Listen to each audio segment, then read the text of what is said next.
하나님께서 우리에게 주시는 말씀은 요한복음 8장 29절 한 절 말씀입니다.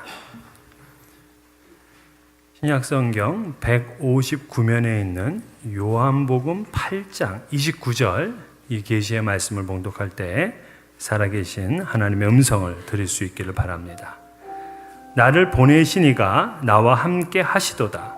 나는 항상 그가 기뻐하신 일을 행함으로 나를 혼자 두지 아니하셨느니라. 아멘.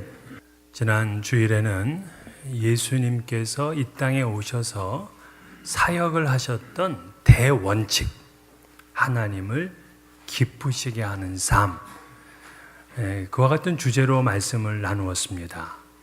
하나님을 기쁘시게 하기 위해서 예수께서 가지셨던 세 가지 확신이 있습니다. 하나는 나는 땅에 속한 자가 아니요 하늘에 속해 있다 하는 자기 정체성의 확신. 두 번째는 나는 하나님께로부터 보냄을 받은 자다 하는 보냄받은 자의 확신. 그리고 세 번째는 나는 십자가에 들려져야 된다 하는 사명의 확신이었어요. 그러니까 정체성의 확신, 보냄받은 자의 확신, 그리고 사명의 확신, 이 세 가지를 가져야 하나님을 기쁘시게 하는 인생을 살아갈 수가 있는 겁니다. 오늘은 그러면 하나님을 기쁘시게 하는 비결은 무언가 하는 말씀을 나누면서 여러분의 결단을 요청하려고 합니다. 먼저 하나님을 기쁘시게 하는 것은 우리의 선택인가? 여러분, 하나님을 기쁘시게 하는 것은 자녀된 우리들의 특권이면서 동시에 의무예요. 구약 성경을 보게 되면 하나님을 기쁘시게 하느냐, 그렇지 못하느냐에 따라서 그들의 나라의 운명이 결정됐습니다. 그러니까 출애굽한 이스라엘 백성들이 40년 동안 광야 생활을 했잖아요. 그래서 그 불순종했던 세대들은 모두 멸망을 받았습니다. 이것에 대해서 사도 바울이 이렇게 해석을 했어요. 고린도전서 10장 5절. 그들의 다수를 하나님이 기뻐하지 아니하셨으므로 그들이 광야에서 멸망을 받았느니라. 하나님이 기뻐하지 않았기에 멸망을 받았다. 반면에 모세는 신명기 30장 10절에서 여호와께서 내게 복을 주시되 곧 여호와께서 내 조상들을 기뻐하신 것과 같이 너를 다시 기뻐하사 내게 복을 주시리라.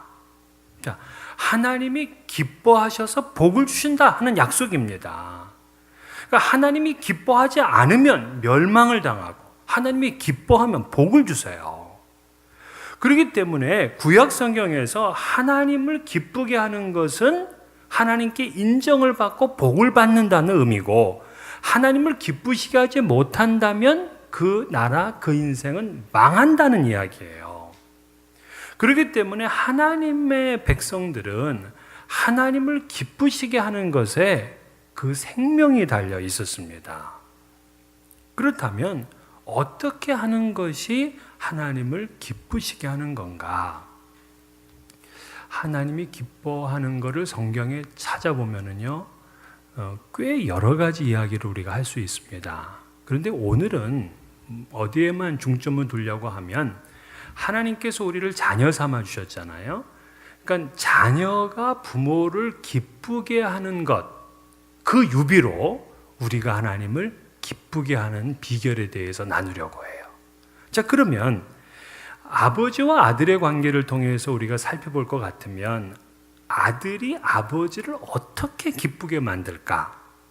저는 세 가지로 생각을 했어요. 첫째는 아들이 출생하면 그 아버지는 기쁩니다.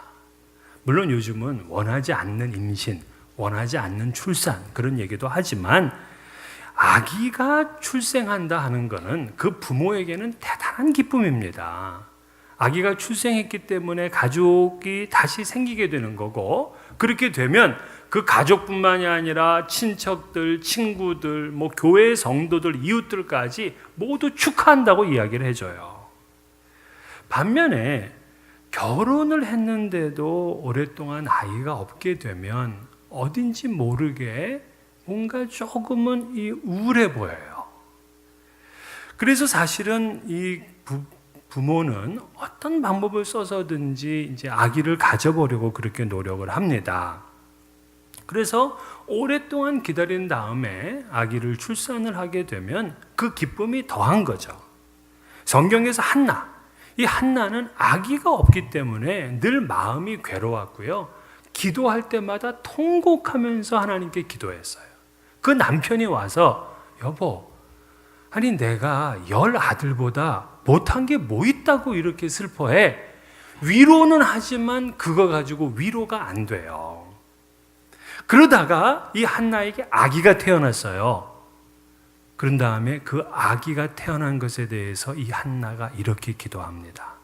내 마음이 여호와로 말미암아 즐거워하며 내가 주의 구원으로 말미암아 기뻐함이니이다. 아니 1장에서 그 한나의 그 우울했던 삶이 2장에 딱 시작되면서부터 기뻐하고 하나님을 찬양하는 것으로 바뀌어요. 이것이 바로 자녀를 얻는 부모의 기쁨입니다. 두 번째는 그 부모를 기쁘게 하는 거는요, 그 자녀가 잘 될 때 기뻐요. 자녀가 운동 대회에 나가가지고 뭐 우승을 했다. 그럼 기쁘죠. 공부를 탁월하게 잘해서 졸업식장에서 수석으로 졸업했다. 그 부모가 기뻐요. 그러니까 자녀의 영광은요, 곧 부모의 영광이 되는 거예요. 사실 이 부모는요, 자식이 잘 되면 굶어도 행복해요. 그러니까 자식이 잘 될 때 진정 기뻐해 주는 사람은 몇 사람 없어요. 부모, 또 그를 가르쳤던 선생님, 그리고 그를 위해서 기도해 주는 목사님, 뭐 이 정도밖에 없어. 그 형제들도 어떨 때는 질투해요. 그 이웃들도 뒤에서 수군거려. 그렇다고요. 그러나 자녀가 잘 되면 부모는 기쁜 거예요.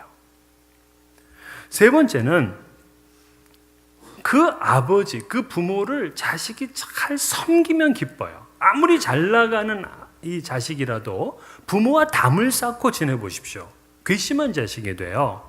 내가 어떻게 저를 키웠는데 이처럼 무심하냐고 마음을 상해합니다. 오히려 그가 더 높은 직급에 올라갈수록 아버지의 마음이 아프잖아요. 그렇기 때문에 부모를 기쁘게 하려면 그 부모를 잘 섬겨야 돼요. 그렇다면 3가지 정도가 우리 자녀들이 부모를 기쁘게 해주는 방법이에요. 출생할 때, 또한 그 자식이 잘 될 때, 그리고 부모를 잘 섬길 때야. 이거를 하나님과 우리와의 관계로 다시 풀어봅시다. 그러면 우리가 우리의 아버지 되신 하나님을 어떻게 기뻐할 수 있는가 하는 이제 비결이 나오는 거예요. 첫 번째는 하나님은 불신자가 회개하고 돌아오면 기뻐하십니다. 왜? 잃어버린 양이 다시 거듭나서 하나님의 자녀가 됐다. 하나님 백성이 되었다. 이걸 우리 하나님은 최고로 기뻐하시는 거예요. 예수님께서 누가복음 15장에 잃은 양 비유를 말씀하셨어요. 자, 100마리의 양이 있는데 한 마리가 무리를 이탈해서 다른 길로 가는 거예요. 이 양이 왜 그랬나? 뭐 불만이 있을 수도 있고, 또 모임을 보면 꼭 삐딱한 사람이 이렇게 하나는 있잖아요. 그러니까 이 목자는 99마리의 양을 남겨두고 한 마리의 길 잃어버린 양을 찾아 나갑니다. 찾아야 돼요. 왜?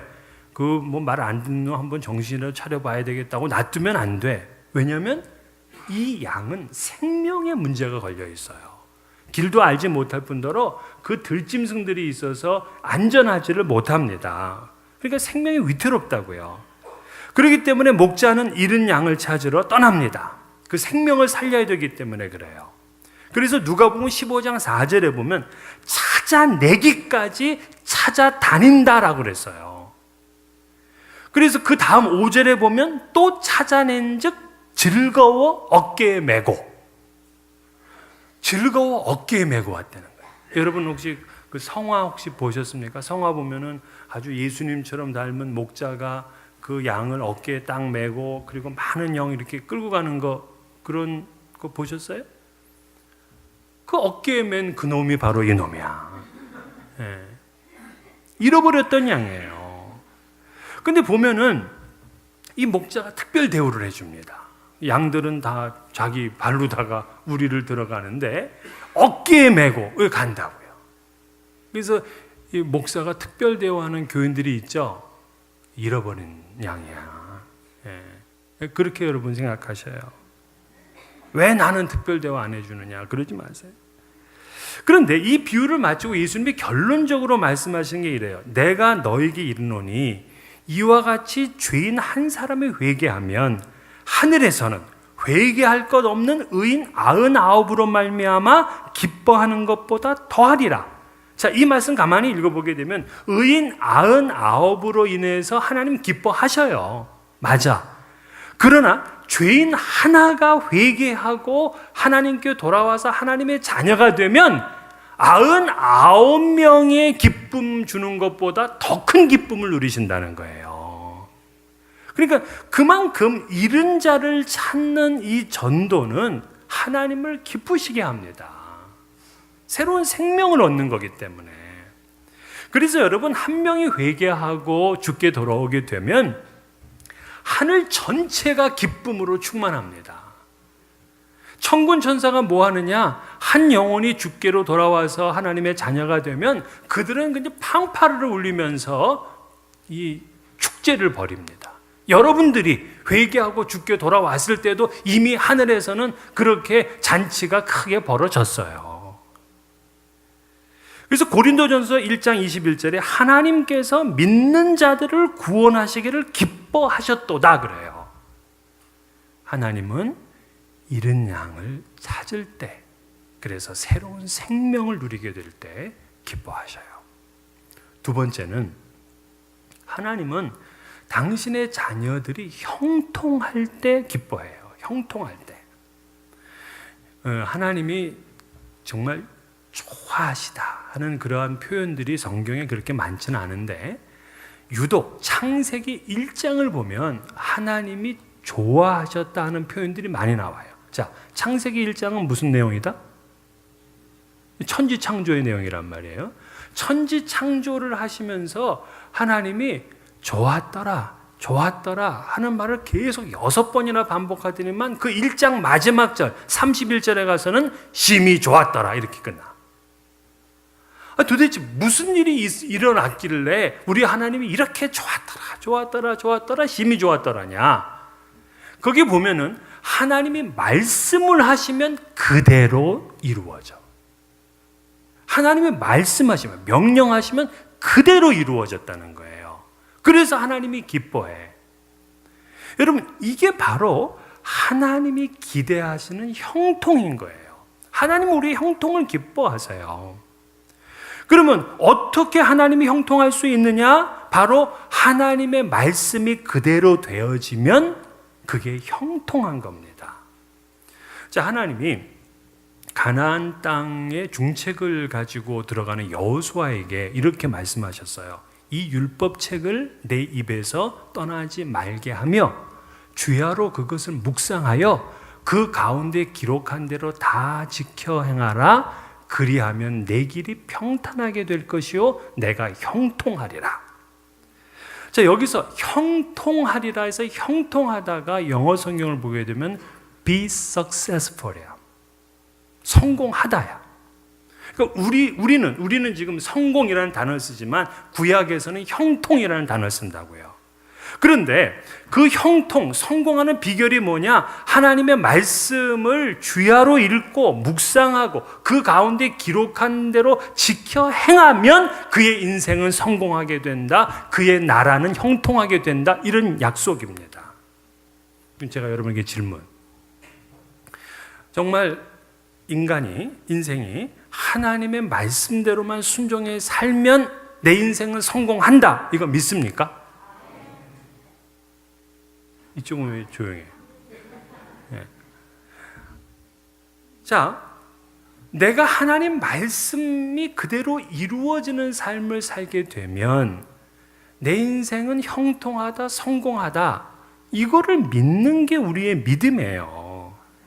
이 믿음조차 없으면 형통의 삶을 살 수가 없어요. 성공하는 삶을 살 수가 없어요.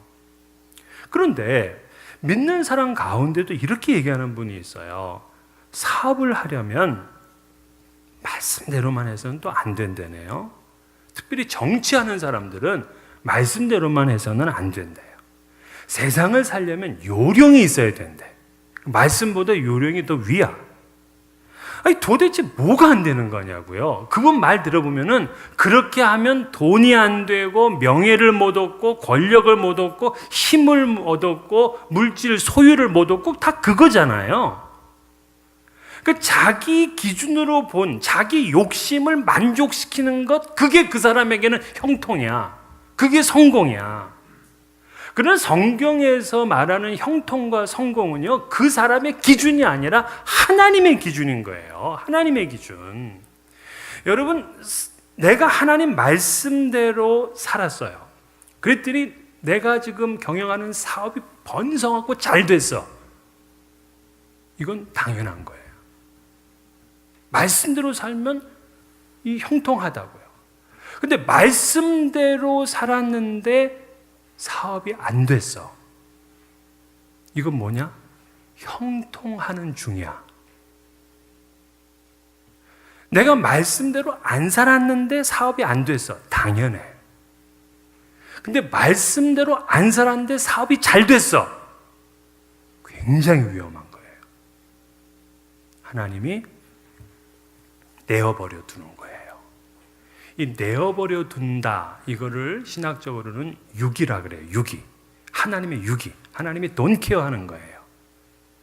이거는 그 사람에게는 굉장히 위험한 심판입니다. 그렇기 때문에 말씀대로 살면 흥하든지 망하든지 괜찮아요. 왜? 그 길이 형통한 길입니다. 자, 보세요. 사도행전에 보게 되면 복음을 전하는데 이 베드로가 복음을 전하니까 그 듣는 사람이 마음이 찔려가지고서 그러면 우리가 어떻게 해야 되겠습니까? 그랬더니 회개하고 세례를 받아라. 그래서 3,000명이나 되는 사람이 회개하고 교인이 됐어요. 다음에 스데반이 복음을 전했더니 사람들이 마음이 찔렸어요. 그래서 돌을 들어서 스데반을 쳐서 죽였습니다. 자, 누가 형통한 거예요? 베드로가 형통해요? 스데반이 형통해요? 둘 다 형통한 거예요. 둘 다. 우리는 3,000명이나 모았으니 성공한 베드로가 형통하고 돌에 맞아 죽었으니 스데반이 형통하지 못하다? 우리 한 번도 그 사람은 실패한 인생이라고 말하지 않아요. 자, 스데반이 보니까 하나님의 그 보좌 우편에 앉아 계셨던 예수님이 벌떡 일어나서 스데반을 맞이하는 장면이 나오잖아요. 여러분, 하나님이신 그분이 우리가 갈 때 벌떡 일어나서 맞이할 수만 있다면 어떤 인생을 살길래 그분이 일어나서 우리를 맞이합니까? 이런 스데반의 인생은 형통한 인생 아닙니까? 사람들은 말씀대로 살면 손해볼 거라고 생각해요. 그러나 아니에요. 그렇게 안 살아봤잖아요. 말씀대로만 살면요, 세상에서도 성공하며 삽니다. 물론 그렇게 안 보일 때도 있어. 하지만 그 삶이 형통한 삶으로 나아가고 있는 건 100%예요. 그래서 세계의 많은 사업가와 정치가와 의사와 법률가, 예술가, 운동선수, 연예인, 예수 진짜 잘 믿는 사람들 많아요. 다니엘의 세 친구 보세요. 그들은 신앙을 타협하지 않았습니다. 바벨론 두라 평지에 그 우뚝 솟은 우상을 세워놓고 여기 절을 하라 하고 얘기를 하니까, 자, 자신은 왕으로부터 임명받은 관리야. 또 나라의 녹을 먹고 있어요. 그런데도 그들은 거기에 타협하지 않고 절하지 않았어요. 그러니까 불타는 풀무불 속에 던져지게 되었습니다. 그런데 하나님께서 그들과 함께 하심으로 이 불이 그들의 머리카락까지 상하지 않도록 했습니다. 그리고 그들이 나왔더니 어떻게 됐어요? 바벨론 왕이 그들이 믿는 하나님을 찬양했습니다. 그리고 그들을 그 도에서 더 높은 승진을 하게 했어요. 말씀대로 사니까 형통한 복이 있잖아요. 말씀대로 살아도 안 돼. 못하래 예수 믿어요. 내가 예수 믿고 이렇게 살면 결국에 구원 얻고 천국 간다 하는 그 믿음 가지고 우리가 살아가는 건데, 그래서 하나님은요 믿는 사람들의 형통을 기뻐하시는데 그 형통은 말씀을 그대로 이루어내는 삶을 사는 거예요. 그럴 때 하나님이 기뻐하세요. 마지막으로 하나님을 높일 때 하나님이 기뻐하세요. 그럼 하나님을 높이는 방법은 뭔가? 여러 가지가 있는데 대표적인 두 가지가, 첫째는 예배의 삶이고 두 번째는 기도의 삶이에요. 시편 147편 11절에 여호와는 자기를 경외하는 자들과 그의 인자하심을 바라는 자들을 기뻐하시는도다. 하나님은 자기를 경외하는 자를 기뻐하신다. 바울 사도는 로마서 12장 1절에서 너희 몸을 하나님이 기뻐하시는 거룩한 산 제물로 드리라. 자, 우리의 몸을 주님 앞에 제물로 드리는 것을 하나님이 기뻐하신다 그랬어요. 이것은 단순하게요, 우리가 이렇게 주일날 예배 시간에 와서 하나님을 예배한다 하는 이거 얘기하는 게 아니에요. 우리가 일상의 삶에서 하나님을 예배하는 예배의 삶을 이야기하는 거예요. 자, 여러분 주일날이 되면 여러분 어떻습니까? 마음이 주일이 되면 몸과 마음을 단정하게 해. 교회에 오려고. 그리고 평소에는 그냥 코에서 그 연기 많이 내뿜는 분들도 주일날 아침이 되면 좀 조심해. 그렇죠. 이렇게 한 주간을 사는 거예요. 이게 바로 예배자의 삶이라. 그 옛날에는요, 여러분 요즘은 우리가 이렇게 샤워를 자주 하지만 옛날에는 샤워 시설이 없었잖아요. 안 씻어. 일주일 내내 안 씻다가 주일 되기 전 토요일날 가가지고 목욕탕 가가지고서 한번 때 밀고 그리고 주일날 교회 가잖아요. 여러분이 이렇게 오실 때 주님 만나기 위해서 오시는 거잖아요.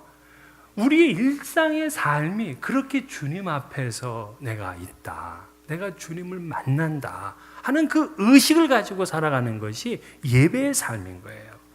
하나님은 이렇게 예배의 삶을 살 때에 높임을 받고 하나님은 기뻐하셔요. 이 인류 역사상 가장 아름다운 음악 작품을 남겼으면서도 그의 생애가 아주 고난의 연속이었던 분이 있습니다. 이분은 10살이 되기 전에 부모님이 다 돌아가셨어요. 그래서 참 고생하면서 그도 이제 청년이 되었는데도 생활이 참 어려웠어요. 그리고 결혼을 했는데 결혼 생활을 했는데도 이 물질의 어떤 이렇게 회복이 없었어요. 근데 13년 동안 결혼 생활을 했는데 아내가 죽고 말았습니다. 그래서 두 번째 아내를 또 얻었어요. 그런데 첫 번째 아내와 두 번째 아내에게서 낳은 아이가 20명이야. 근데 그 20명에서 10명이 죽었어요. 한 명은 정신 박약아였습니다. 그리고 이분은 나이가 많아지게 되면서 앞이 점점 안 보이게 되면서 실명을 해버렸어요.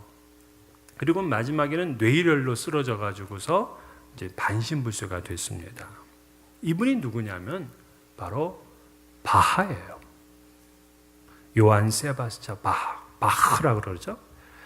그는 엄청난 고통 가운데서도 계속 작곡을 했는데 자신은 눈에 보이는 세계가 아니라 눈에 보이지 않는 하나님의 세계를 봤어요.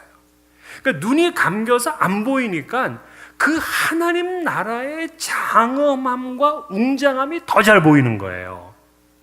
그래서 그는 사람의 영혼을 사로잡을 만큼 그렇게 웅장하고 장엄한 찬양과 경배, 감사의 노래를 작곡했습니다. 그래서 불후의 명곡이 된 거예요. 그 바하는 그 독실한 그 루터교 신자였습니다. 세계 역사상 교회 음악 작곡가들 가운데 가장 뛰어난 인물이다. 심지어는 음악의 아버지다. 그렇게 이제 불려지는 분입니다. 그런데 이렇게 고통 가운데서도 그가 이렇게 심오한 믿음과 찬양의 세계를 알 수 있었던 원인은 뭐냐면 그의 삶이 늘 예배의 삶이었습니다. 그가 작곡을 한 그 칸타타나 오라토리오, 그 작곡한 이 작품 속에는 맨 마지막에는 항상 뭐라고 썼냐면 SDG 이렇게 썼어요. Soli Deo Gloria야. 오직 하나님 주께만 영광이야. 그렇게 썼어요. 또 그는 이 올겐을 위한 합창 전주곡들을 작곡할 때는 그 앞에다가 지극히 존귀하신 하나님께 To the Most High God 이렇게 썼어요. 그리고 올겐 연주를 위한 작곡을 하게 되면 그 앞에다가 INJ 이렇게 썼습니다. In nomine Jesus, 예수 이름으로. 그러니까 바 자신은 자신이 유명한 올게 연주가였고 훌륭한 작곡가였는데 그의 삶의 목적이 하나님께 영광이었어요. 엄청난 고통 속에서도 하나님의 영광만을 위해 살고 하나님의 영광만을 사랑했고 하나님의 영광만을 위해서 일했고 이것이 바로 그의 삶의 목적이었습니다. 그래서 그는 하나님을 높였고 하나님은 그를 기쁨으로 받으셨어요. 또 두 번째가 하나님을 기쁘게 하는 방법이 뭐다? 기도라 그랬어요. 잠언 15장 8절에 정직한 자의 기도는 그가 기뻐하시느니라. 기도도 그냥 기도는 아니고 정직한 기도야. 자, 하나님은 우리가 기도할 때 높임을 받고 기뻐하신대요. 이거 이상하잖아요. 우리가 찬양하고 예배하고 뭐 하나님 앞에 제물을 드리고 이런 것이 하나님을 기쁘시게 할 것 같은데 우리가 기도를 하더라도 하나님이 그거를 높이신다. 당신을 높이신다고 생각하고 기뻐하세요. 왜? 기도를 통해서 하나님의 능력과 영광이 나타나기 때문에 그렇습니다. 요한복음 2장에 보면 여러분 잘 아시는 가나의 혼인잔치에서 이 마리아가 어머니 마리아가 예수께 와서 얘기를 하죠. 이 포도주가 떨어졌다. 그러니까 예수께서 물로 포도주를 만들었어요. 자, 이 사건 끝나고 마지막에 요한이 이렇게 풀었습니다. 예수께서 그 영광을 나타내셨다. 이렇게 썼어요. 그러니까 간청을 했더니 주께서 응답하셨고 응답을 했더니 하나님의 영광이 나타났다 그 얘기잖아요. 그러니까 하나님께서는 우리가 할 수 없는 일들을 기도로 하게 되면 우리 하나님이 그 일을 이루어 주신다고요. 하나님밖에 못해. 그러니까 하나님이 영광 받으시고 하나님이 기뻐하시는 거예요. 그래서 우리의 기도는 하나님의 기쁨과 영광과 직결이 되어 있어요. 여러분이 할 수 없는 일들이 있잖아요. 그거 우리 하나님께 기도하세요. 하나님이 그거 기뻐하세요. 그래서 연약한 자의 기도를 기뻐하셔. 강한 자보다, 힘이 많고 권세가 많은 자의 기도보다 자기는 아무것도 할 수 없는 그런 연약한 자의 기도를 기뻐하시는 거예요. 우리가 하나님을 이렇게 높이는 삶, 즉 예배하고 기도하는 삶을 살 때 하나님 기뻐하세요. 여러분의 믿음이 흔들릴 때가 있죠. 그때 예배의 자리로 나아가세요. 여러분이 불안해할 때 기도의 자리로 나아가세요. 뒤로 물러서면 안 됩니다. 히브리서 10장 38절에 나의 의인은 믿음으로 말미암아 살리라. 또한 뒤로 물러가면 내 마음이 그를 기뻐하지 아니하리라 그랬어요. 신앙이 뒷걸음질 치면은 안 돼요. 이거 하나님 기뻐하지 않아요. 오직 믿음으로 하나님을 기쁘시게 하는 여러분 되시기를 주의 이름으로 축원합니다.